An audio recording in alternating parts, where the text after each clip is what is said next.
Bonjour, bienvenue dans Géopolitis. Donald Trump va-t-il déclarer la guerre à la Corée du Nord? Pourrait-il le faire contre la volonté du général Mattis, le secrétaire d'État à la Défense des États-Unis, et contre l'avis de la plupart des experts de la chose militaire? Tous prédisent une hécatombe de victimes en cas de déflagration dans la péninsule de Corée. L'homme fusée Kim est en mission suicide pour lui-même et son régime. Les États-Unis sont forts et patients, mais si nous sommes forcés de nous défendre ou de défendre nos alliés, nous n'aurons pas d'autre choix que de détruire totalement la Corée du Nord. Entre les dirigeants nord-coréens convaincus que seule la maîtrise de la bombe nucléaire peut assurer la survie de leur régime et Donald Trump, qui les menace de dévastation, y a-t-il encore un espace pour la diplomatie? En tout cas, jamais depuis la crise des missiles de Cuba en 1962, le risque d'une déflagration nucléaire n'avait semblé aussi grand.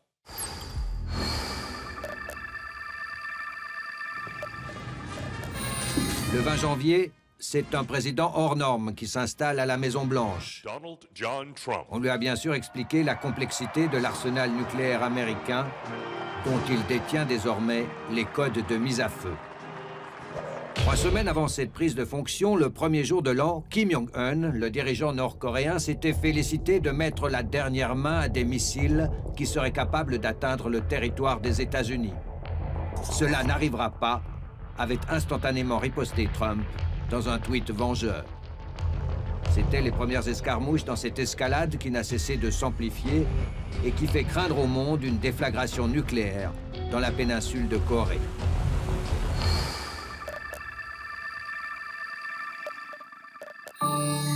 Depuis 2 ans, le régime nord-coréen accélère de façon spectaculaire la mise au point de son arsenal. Le 3 septembre, il a testé une bombe d'une puissance estimée à 120 kilotonnes, soit 8 fois la bombe lâchée en août 1945 sur Hiroshima. Ce 6e essai semble être le premier d'une bombe H thermonucléaire. 2 autres essais de bien moindre puissance avaient été réalisés en septembre et en janvier de l'année dernière.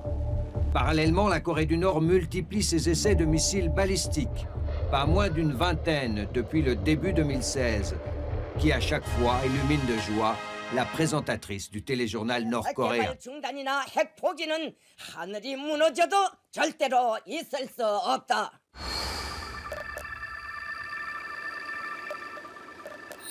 Les services d'intelligence américains estiment que la Corée, pour l'heure, n'est pas en mesure de frapper l'Amérique directement, mais que c'est une question de temps. On ne peut laisser Pyongyang développer ses capacités de frapper le territoire national, soulignait récemment le secrétaire à la Maison-Blanche, John Kelly. Et de conclure, il faut espérer que la diplomatie fonctionne. Donald Trump, lui, n'y croit pas ou fait semblant de ne pas y croire.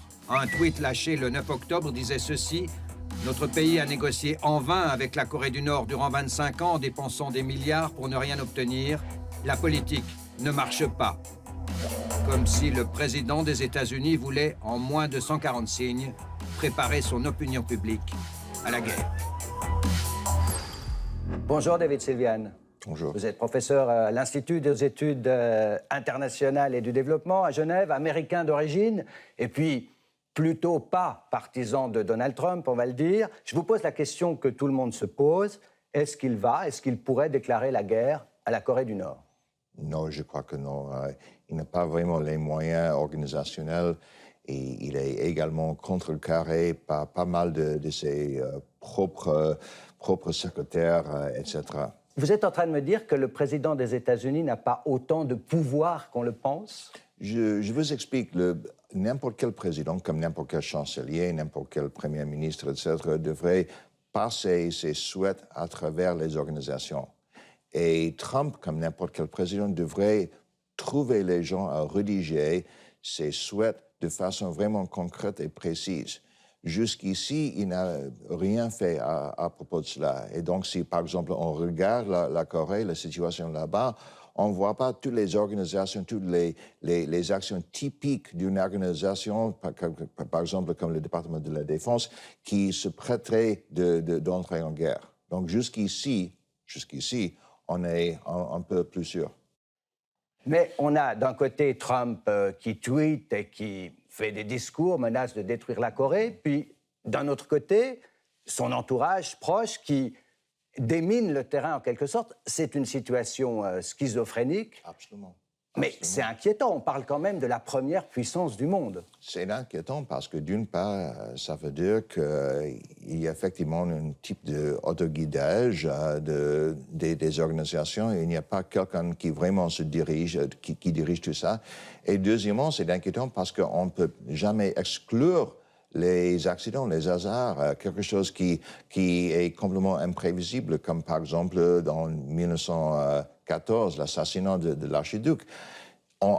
Avec un accident comme cela, un incident, on pourrait avoir des catastrophes. Mais jusqu'ici, pour les choses, disons, moyennes et normales, dans ce cas-là, on est protégé pour l'instant. Alors, avant d'aller plus loin, on va parler de l'Iran, on va parler de l'accord sur le climat. Je propose une compilation des activités de Donald Trump sur la scène internationale. C'est la rubrique ZAP de Géopolitis. Oubliez ses propos injurieux prononcés avant son élection, comme dans ce tweet posté en 2014. Les Saoudiens, ce n'est que de l'esbrouf, ce sont des tyrans, des lâches. Ils ont l'argent, mais pas le courage. Nous ne sommes pas ici pour dire aux autres comment vivre, que faire, qui être, qui prier. Au contraire, nous sommes ici pour offrir un partenariat. Un partenariat concrétisé par la signature de contrats d'armement pour un montant astronomique de 110 milliards de dollars.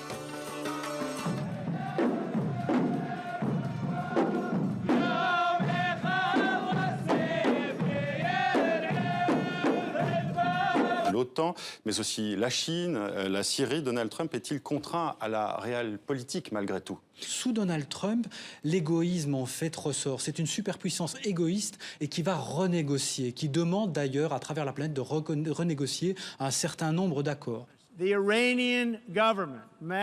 gouvernement iranien cache une dictature corrompue derrière le masque d'une démocratie. L'accord sur le nucléaire iranien était l'un des accords les plus inégaux que les États-Unis aient jamais signés. Donald Trump qui décide donc que les États-Unis quittent les accords de Paris, un travail colossal effectué une vingtaine d'années de négociations, un accord signé par 195 pays et ce soir, un des deux principaux pollueurs du monde qui dit « nous nous en allons ». Alors, dans un même panier, Donald Trump nous a mis depuis 10 mois le retrait de l'accord de Paris sur le climat, la dénonciation de l'accord nucléaire avec l'Iran, le retrait de l'accord transpacifique, le retrait de l'UNESCO, une nouvelle amitié avec l'Arabie saoudite. Est-ce que vous voyez dans tout cela une cohérence? Non, pas vraiment. Sa seule idée, effectivement, c'est de faire tout ce qui était connecté dans son esprit avec Obama. Il veut démolir l'héritage d'Obama. Il veut défaire. Il voudrait le faire surtout sur le plan symbolique.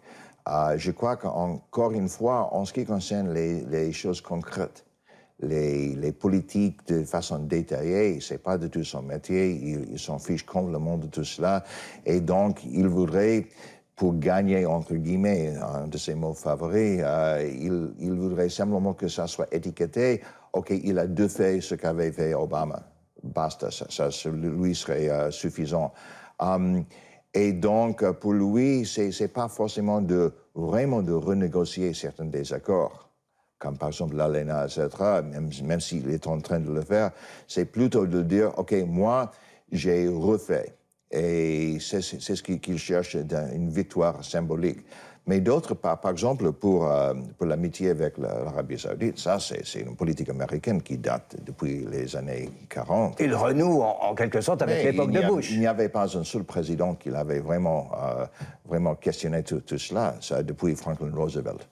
Donc, il faut vraiment distinguer des choses. Et également, par exemple, si on prend le cas de l'OTAN, etc., il dit des choses vraiment, vraiment dures, mais en même temps, concrètement, c'est un peu plus difficile.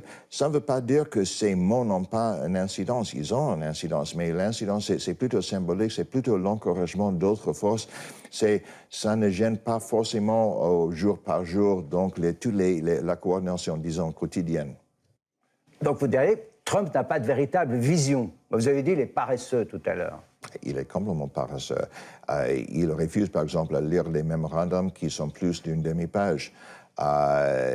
Et il est toujours surpris à découvrir, entre guillemets, les choses que tout le monde le savait depuis des décennies et des décennies.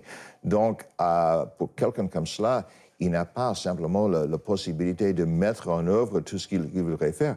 Même les gens qu'il a nommés à la tête de certains ministères, eux, ils sont tellement hors des normes, etc., qu'ils rencontrent de la difficulté même à faire suivre leurs consignes par leurs propres employés. Alors l'Iran, on va en parler quand même. Trump refuse de prolonger l'accord, en quelque sorte. Qu'est-ce qui va se passer maintenant du point de vue interne aux États-Unis? Well, disons, tout d'abord, c'est un peu un jeu de passe-passe. Parce que, d'une part, Trump a dit cela, il a insisté depuis des mois à déchirer l'accord. Jusqu'ici, ses conseillers l'avaient dissuadé de le faire. Maintenant, il va le faire, mais sur le plan juridique américain, maintenant, c'est la décision du Congrès. Si le Congrès décide à mettre en œuvre des sanctions plus dures, eux, ils peuvent le faire et ça serait vraiment très dangereux.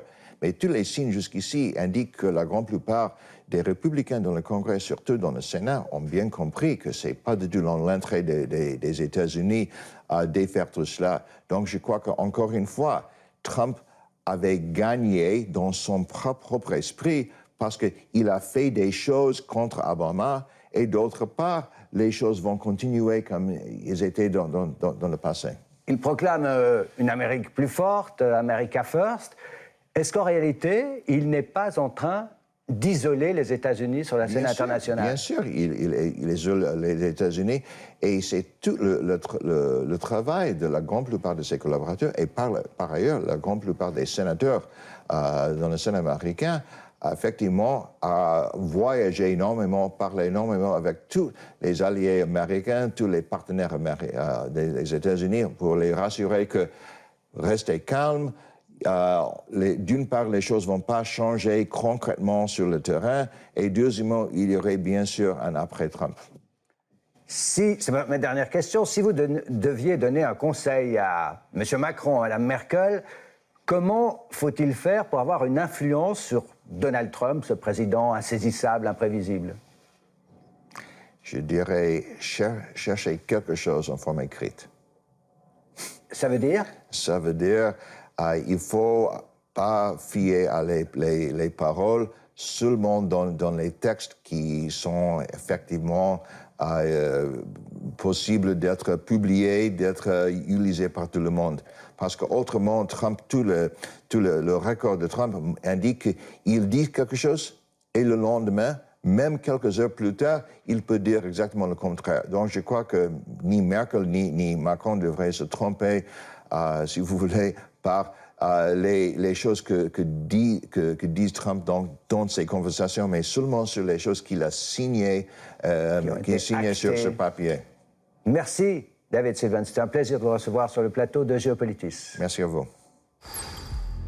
Et pour prolonger cette émission, pour essayer de mieux comprendre l'engagement de Donald Trump en politique étrangère, l'interview de James Lindsay du Conseil de Relations internationales à Washington, dans le magazine Tout un monde de la RTS, c'était le 14 septembre.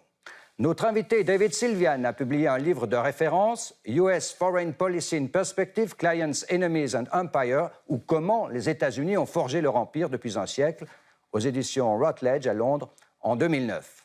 Enfin, au sujet de l'accord sur le nucléaire iranien que Donald Trump voudrait laisser tomber, vous pouvez podcaster le magazine Un jour dans le monde sur France Inter. C'était le mercredi 11 octobre. Voilà. Restons optimistes. Malgré tout, rendez-vous la semaine prochaine. Nous vous parlerons de la Chine telle qu'elle se représente le monde. Merci de votre fidélité. À bientôt.